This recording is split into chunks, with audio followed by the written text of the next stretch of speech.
Beautiful, immortal quotes. Proverbs, memory. The secret of a good memory is intention, and attention to our subject depends upon our interest in it. We rarely forget that which has made a deep impression on our minds. There is no greater sorrow than to recall in misery the time when we were happy. The memory is strengthened as you lay burdens upon it. The advantage of a bad memory is that one enjoys several times the same good things for the first time. Memory is what tells a man what that his wife's birthday was yesterday. Memory is what makes you wonder what you have forgotten. We must always have old memories and young hopes. You never know how much a man can't remember till he's called as a witness. Nothing fixes a thing so intensely in the memory as you wish to forget it. This is the truth the poet sings, that sorrow's crown is remembering happier things. Vanity plays lurid tricks on our memory. Nothing is so admirable in politics as a short memory. Every man's memory is his private literature. To expect a man to retain everything that he has ever read is like expecting him to carry about in his body everything that he has ever eaten. That sorrow's crown of sorrow is remembering happier things. What peaceful hours I enjoyed, how sweet these memories still, but they have left an aching void the world can never fill. A good storyteller is a person who has a good memory and hopes other people haven't. A man with a clear conscience probably has a poor memory. Memory, the water of the brain. Quite literally, a man's memory is what he forgets. The two offices of memory are collection and distribution. Mind. Our mind is like a garden which can either be intelligently cultivated or be allowed to run wild. The mind is like a stomach. It is not how much you put into it that counts, but how much it digests. The power of the mind are like the rays of the sun dissipated. When they are concentrated, they illumine. Mind is in its own place and in itself can make a heaven of hell and hell of heaven. Little minds are tempted and subdued by misfortune, but great minds rise above it. The mind grows narrow in proportion as the soul grows corrupt. An empty mind is the devil's workshop. Great minds discuss ideas, average minds discuss events, small minds discuss people. If you keep your mind sufficiently open, people will throw a lot of rubbish into it. Let us train our minds to desire what the situation demands, what they demand. When the mind becomes purified, like a mirror, knowledge is revealed in it. Care should therefore be taken to purify the mind. He who has a pure mind sees everything pure. If you want peace of mind, do not find fault with others, rather see your own faults. Whatever harm a foe may do to a foe or a hater to a hater is ill-directed. Mind can do one still greater harm. The perfect man uses his mind like a mirror. It grasps nothing, it refuses nothing, it receives but does not give. A cup is useful only when it is empty, and a mind that is filled with beliefs, with dogmas, with assertions, with quotation is really an uncreative mind. What is mind? No matter what is matter, never mind. Millions say the apple fell, but Newton was the one to ask why. It requires a very real mind to make an analysis of the obvious. By annihilating desires, you annihilate the mind. Brain is an apparatus with which we think that we think. Modesty. Modesty is the clothing of talent. Modesty is the merit that shade is to figures in a picture. It gives it strength and makes it stand out. Modesty is the lowest of the virtues and is a confession of the deficiency it indicates. He who undervalues himself is justly undervalued by others. The modest man has everything to gain, and the arrogant man everything to lose. For modesty has always to deal with generosity and arrogance with envy. With people of only moderate ability, modesty is mere honesty, but with those who possess great talent, it is hypocrisy. Make no display of your talents or attainments, for everyone will clearly see, admire, and acknowledge them, so long as you cover them with beautiful veil of modesty. The modest man never talks of himself. Modesty is the practice of withholding from others the high opinion you hold of yourself. Modesty is a vastly overrated virtue. Modesty, right? Vain clothes were born. False modesty is better than none. If you want people to think well of you, do not speak well of yourself. I often wish I have time to cultivate modesty, but I'm too busy thinking about myself. At least I have modesty to admit that lack of modesty is one of my failings. Man is the only animal that blushes or needs to. No, modesty is a virtue, yet bashfulness is a vice.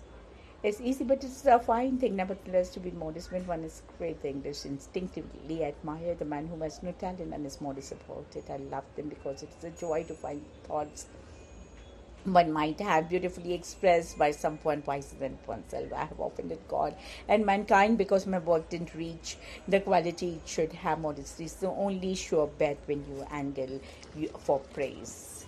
Money is a good servant but a bad master. Money makes the man born. Money speaks the truth is silence. Take care of the pence and pounds will take care of themselves. If you would know the value of money, go and try to borrow some. The love of money is the root of all evil. A man who both spends and saves money is the happiest man, but he has both enjoyments. If you want to know what God thinks of money, look at the people he gives it to. Money is like the sixth sense without which you cannot make the complete use of the other five. Money can't buy friends, but you can get a better class of enemy.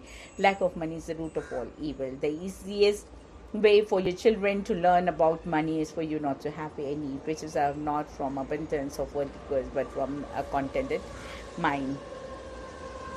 As long as a man earns money, his relations are attached to him. But when his aging body falls, is nearing the time of dissolution, and not even his nearest kin will care even to ask him how he fares. Money is a bottomless sea in which honest conscience and the truth may be drowned. Money can't buy happiness, but it can buy you the kind of mystery you prefer. When it is a question of money, everybody is of the same religion. Money is like an arm or a leg. Use it or lose it. To have enough is good luck. To have more than enough is harmful. This is true of all things, but especially of money. They who are of opinion that money will do everything may very well be suspected to do everything for money. Where large sums of money are concerned, it is advisable to trust nobody. Mother. Mother is the name for God in the lips and the hearts of little children. God could not be everywhere, therefore he made mothers. The future destiny of the child is always the work of the mother. What is home without a mother? A mother is still the holiest thing alive. Men are what their mothers made them. I think it must somewhere be written that the virtues of mothers will be visited on their children as well as the sins of the fathers. A mother who's really a mother is never free. Nobody can misunderstand a boy like his own mother. One good mother is worth 100 teachers. The hand that rocks the cradle is the hand that rules the world. The sweetest sound to mortals given and heard is the mother of home and heaven, who ran to help me when I fell and would in some pretty story tell or kiss the place to make it well. My mother like daughter. There will never be a generation of great men until there has been a generation of free women, free mothers. He that would be daughter when must with a mother first begin. Everyone can keep house better than her mother till she tried. There is none in all this cold and hollow world, no font of deep, strong, deathless love save that within a woman's heart. A mother's heart, all that I am and hope to be, I owe to my angel mother. The bravest battle that ever was fought. Shall I tell you where and when on the maps of the world you will find it not? It was fought by the mothers of men. Music. Music, the greatest curtain that mortals know and all they have in we have below. Music is the universal language of mankind. Music washes away from the soul the dust of everyday life. Music is well said to the speech of angels. The music man is revealed, not the noise. Our hearts will break if we do not sing. And the man who cannot appreciate music and literally is exactly like the lower animals, even though he may not possess horn on the tail. Music has charms to soothe the savage beasts. Music is a shorthand of emotion. Music should strike fire from the heart of man and bring tears from the eye of a woman. After silence, that which comes nearest to expressing the inexpressible, it's music. The noise of the moment scoffs at the music of eternal music. When soft voices die, vibrates in memory. Without music, life would be a mistake. When words leave off, music begins. Here, hell is full of musical amateurs. The musician who always plays on the same thing is laughed at. Music is the only sensual pleasure without vice. Music helps not the toothache. The hills are alive with the sound of music, with the songs that have sung for 1,000 years. There's no passion in a human soul that finds it is food in music. Music that gentler of the spirit lies, that third eyelids upon third tired eyes. Then tired eyelids upon tired eyes. Music is the arithmetic of sound and optics in the geometry of life. Music is the medicine of a breaking heart. In music, we must think with our heart and feel with the brain. Nature, all things are artificial, for nature is the art of God. Nature admits no lie. Nature never did betray the heart that loved her. The nature there are neither rewards nor punishments, only there are consequences. Nature was a vacuum. Nature does nothing in vain. Nature has always had more force than education. Adopt the pace of nature. Her secret is patience. Nature is commanded by obeying her. Nature is a volume of words. God is the author. One touch of nature makes the whole world begin. Everything in nature acts in conformity with law. For art may err, but nature cannot miss. Any interference with nature is damnable. Not only nature, but also the people who will suffer. All are but parts of one stupendous whole, whose body nature is and God the soul. Let us permit nature to have a way. She understands her business better than we do. Never does nature say one thing and wisdom another. Study nature in as the continents of God. Any departure, conscious or unconscious, from the laws of nature is a lie. It seems to me that we all look at nature too much and live with her too little. Nature has planted in the human heart ability to cope with the difficulty of suffering that may come to man unprovoked. The painter, the sculptor, the architect, and the poet, each in his own way, derives his inspiration from nature. More wonderful than the heavens seen through a telescope is the eye and the brain that sees them. Nature, time, and patience are the three great physicians. Nature is the living, visible garment of God. Newspapers are the world's mirrors. In these days, we fight for our writers and newspaper for our fortresses. Four hostile newspapers are more to be feared than a thousand bayonets. A newspaper is not just for reporting the news as it is, but to make people angry enough to do something about it. What it left to me to decide whether we should have a government without newspapers or newspapers without government. I should not hesitate a moment to prefer the latter. Let me make the newspapers and cannot what is preached on the pulpit and what is enacted in Congress. What a dog buys, when a dog buys a man, that's not news. When a man buys a dog, that's news. The ruler proclaims the good news himself. He sends the servants out to announce the bad news. That really in the life of an event is when it ceases to be news and has not become to be history.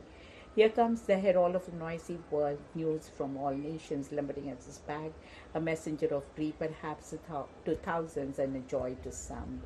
News are as welcome as the morning air. Nobody knows what news is important until 100 years afterwards. And old water, as cold waters to a thirsty soul, so is good news from a far country. When we hear news, we should always wait for the sacrament of confirmation. Every editor of newspaper pays tribute to the devil. All I know is what I see in papers. Ill news travels fast. No news is a good news. That nature of bad news infects the dealer. Though it be honest, it is never going to bring bad news. He that tells his wife news is but newly married. Newspaper always excite curiosity. No one ever lays one down without a feeling of disappointment. The press is the people's university. Old. If you know how to be old, to know how to grow old is the master work of wisdom, and one of the most difficult characters is the great art of living. Our wood best to burn, old wine to drink, old friends to trust, and old authors to read. No man is really old until his mother stops worrying about him. The evening of life brings with it its lamp. We hope to grow old, yet we fear old age. That is, we are willing to live and afraid to die. Old fools are more foolish than young ones. Old men are dangerous. It does not matter to them what is going to happen to the world. Old age plants more wrinkles in the mind than in the face. Growing old is like being increasingly penalized for a crime you haven't committed. The old need the company of the young so that they renew their contact with life. Old age is when you first realize happy people's faults are no worse than your own. Old age is when you know all the answers but nobody asks you the question. To grow old is to pass from passion to compassion. Youth is a blunt manhood is a struggle, old is a regret. When your friend begins to flatter you on how young you look, it is a sure sign that you're getting old. Young men want to be faithful and are not. Old men want to be faithless and cannot. Old age takes away from us what we have inherited and gives us what we have earned. Old age is the most unexpected of all the things that happen to a man. Old men are twice children. Old bees yield no honey. The identification of old age with growing old must be avoided. Growing old is an emotion which comes over us at almost any age. A comfortable old age is the reward of the well-spent youth. Opinions. The foolish and the dead alone never change their opinion. It is not best that we should all think alike. It is difference of opinion which makes horse races. It requires ages to destroy a popular opinion. Compulsory unification of opinion achieves only the anonymity of the graveyard. The world is governed by opinion. We are all of us more or less the slaves of opinion. Every new opinion at is starting is precisely in a minority of one. If in the last few years you haven't discarded a major opinion or acquired a new one, check your pulse. You may be dead. Only few men think, but all have opinions. Too often we enjoy the comfort of opinion without the discomfort of thought. The man who never alters of opinion is like standing water and breeds reptiles of the mind. So many men, so many opinions. How do we spend our old age in defending opinions? Not because we believe them to be true, but simply because we once said that we thought they were. So many men, so many opinions.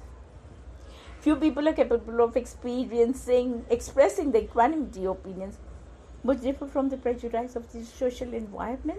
Most people are even incapable of forming such opinions. Those who never retract their opinions love themselves more than they love truth.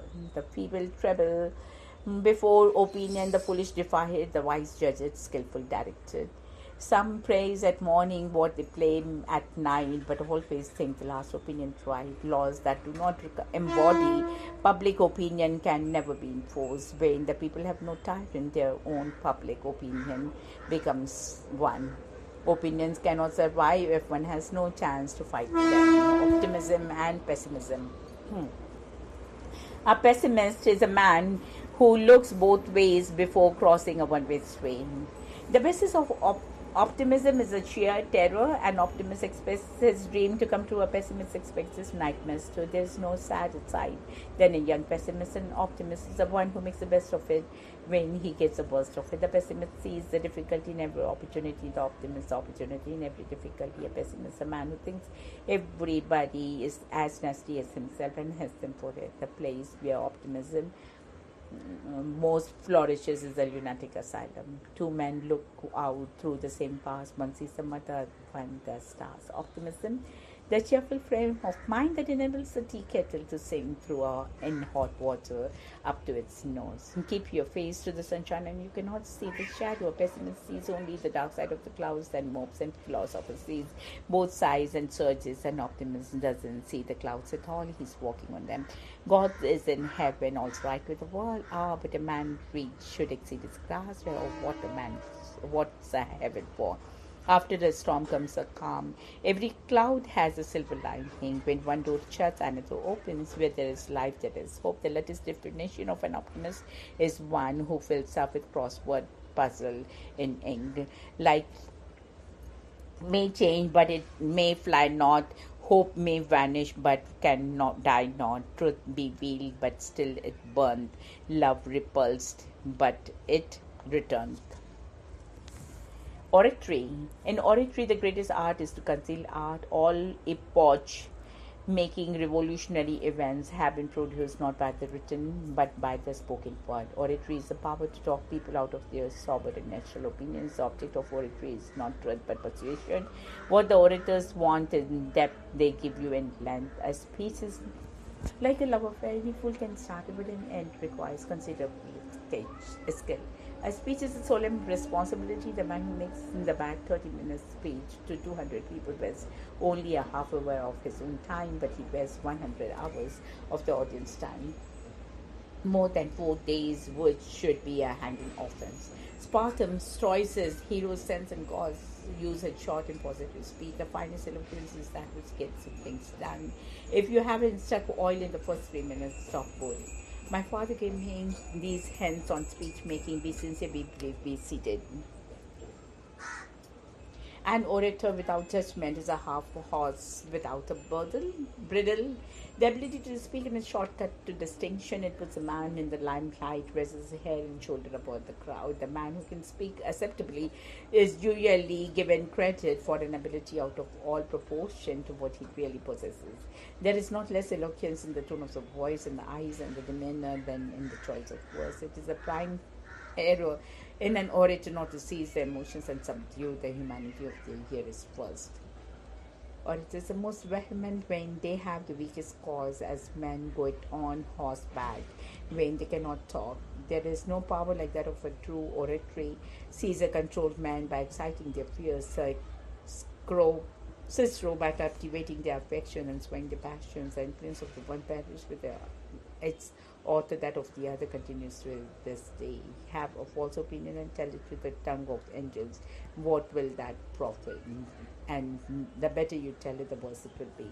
Originality. Originality consists in thinking for yourself and not in thinking unlike other people. Originality, I fear, is too often only undetected and frequently unconscious plagiarism. All good things which exist are the fruits of originality. Originality is the art of concealing your source. No bird has ever uttered note that was not in some first bird's throat. Since Eden freshness and man's fall, no rose has been original. An original writer is not one who imitates nobody, but one whom nobody can imitate. Nothing has yet been said that's not been said before. Originality is a fine art of remembering what you hear, but forgetting where you heard it. My guess is that well over 80% of the human race goes through life without having a single original thought. Originality does not consist in saying that one has ever said before, but in saying exactly what you think yourself. Every thought is new when an author expresses it in a manner peculiar to himself. I invent nothing and rediscover. People who take the time to be alone usually have depth, originality, and quite reserve. Books serve to show a man that those original thoughts of his aren't very new after all. About the most originality that any writer can hope or achieve, honestly, is to steal with good judgment. Many ideas grow better than transplanted into another mind than in the one where they sprang up. Every human being is intended to have a character of his own, to be what no others are, and to do what no others can do. A mere copier of nature can never produce anything great. Imitation is the sincerest form of flattery. There is nothing new under the sun, for I fear I have nothing original in me except in the original sin. Painting. A picture is a poem without verse. If we could but paint with a hand as we see with our eye. Painting is silent poetry, and poetry is speaking picture. There are painters who transform the sun into a yellow spot, but there are others who, thanks to their art and intelligence, transform the yellow spot into the sun. Waheguru, beautiful, wonderful. Wow. Past. The past always looks better than it was. It's only pleasant because it isn't here. The past is always dogging our heels, striving ceaselessly to punish the present. Even God cannot change the past, not heaven itself upon the past is power. The best prophet of the future is the past. I tell you, the past is a bucket of ashes. Those who cannot remember the past are condemned to repeat it. The present contains nothing more than the past, and what is found in the effect was already in the cause.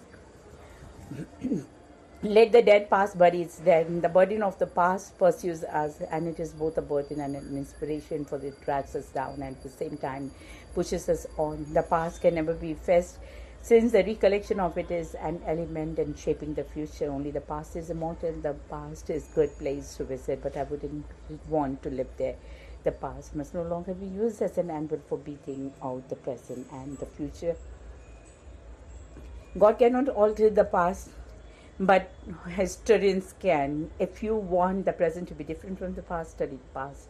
The little present must not be allowed wholly to elbow the great past out of view. We can only pay our debt to the past by putting the future in debt to ourselves.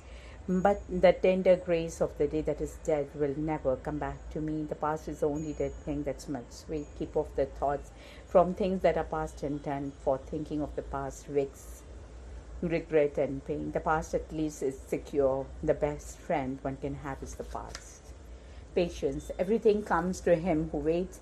Patience is a minor form of despair disguised as a virtue. Rome was not built in a day. We must learn to walk before we can run. Patience and passing of time do more than strength and fury. A man without patience is a lamp without oil. Our patience will achieve more than our force. Patience is a bitter plant, but it has sweet fruit. Patience is something you admire in the driver behind you and scorn in the one ahead. Patience is the art of hoping. A handful of patience is worth more than a bushel of brains. adopt the pace of nature. Her secret is patience. He that can have patience can have what he will. Beware the fury of a patient man. A man who's a master of patience is master of everything else. The principal part of it is patience. How poor are they that have not patience? What wound did ever heal but by degrees? The key to everything is patience. You get the chicken by hatching the egg, not by smashing it. There are two kinds of people in one's life: people whom one keeps waiting, and the people to whom for whom one waits. Patience and perseverance overcome mountains. Patience is the virtue of an ass. The trot beneath his burden is quiet. The bud may have a bitter taste, but sweet will be the flower. They also serve who only stand and wait. Patience is a virtue. Though patience is of be a tired mare, yet she will plod. Have patience with all things, but chiefly have patience with yourself. Do not lose courage in considering your own imperfection, but instantly set about remedying them. Every day begins a new task and anew. Patriotism is the last refuge of a scoundrel. You will never have a quiet world till you knock patriotism out of the human race. No man can be a patriot on any empty stomach. I only regret that I have but one life to lose for my country. I realize that patriotism is not enough. It must have no hatred toward anyone. The world is my country.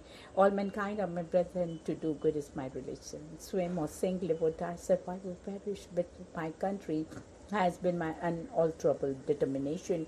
Patriotism is a passion of fools, the most foolish of passions. True patriotism doesn't exclude an understanding of the patriotism of others.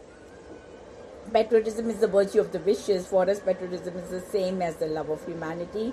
Ask not what the country can do for you, ask what you can do for the country. Love for one's country, which is not part of one's love for humanity, is not love but idolatrous worship.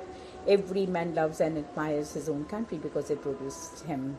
Our country, when right to be kept right, when wrong to be put right. With malice towards none, with charity for all, let us finish the work we are in to bind up the nation's wounds. Patriotism is as fierce as a fever, pitiless as the grave, blind as a stone, and irrational as a heedless hen. Loyalty must arise spontaneously from the hearts of people who love their country and respect their government. There are three virtues: duty, loyalty, and patriotism. My country, right or wrong, is a thing that no patriot would think of anything except in a desperate case. It is like saying my mother drunk or sober. Patriots always talk of dying for their country and never of killing for their country. Peace. Peace flourishes when reason rules. Peace rules the day where reason rules the mind. Peace won by compromise is usually a short-lived achievement. If peace cannot be maintained with honor, it is no longer peace. Every peace can be purchased as so high a price. To be prepared for war is one of the most effectual means of preserving peace. Where there is no peace, there is no limit of sufferings. Peace hath her victories no less renowned than war. I have never advocated war except as a means of peace. Peace is not absence of war, it is a virtue, a state of mind, a disposition or benevolence, confidence, justice. I prefer the most injustice. Unjust peace is the justest war that has ever waged. Peace cannot be kept by force, it can only be achieved by understanding. Since wars began in the minds of the man, it is the minds of the man that the defenses of the peace must be constructed. Blessed are the peacemakers. There is no greater peace than that of the pure mind. The nearer you come to God, the more peace you feel. A peace which depends upon fear is nothing but a suppressed war. The name of peace is sweet and the thing itself good. But between peace and slavery, there is the greatest difference. The more you sweat in peace, the less you bleed in war. Peace makes plenty. Arms alone are not enough to keep the peace. It must be kept by men. Peace is the happy natural state of man. War, his corruption, his disgrace. Peace is not merely a negative.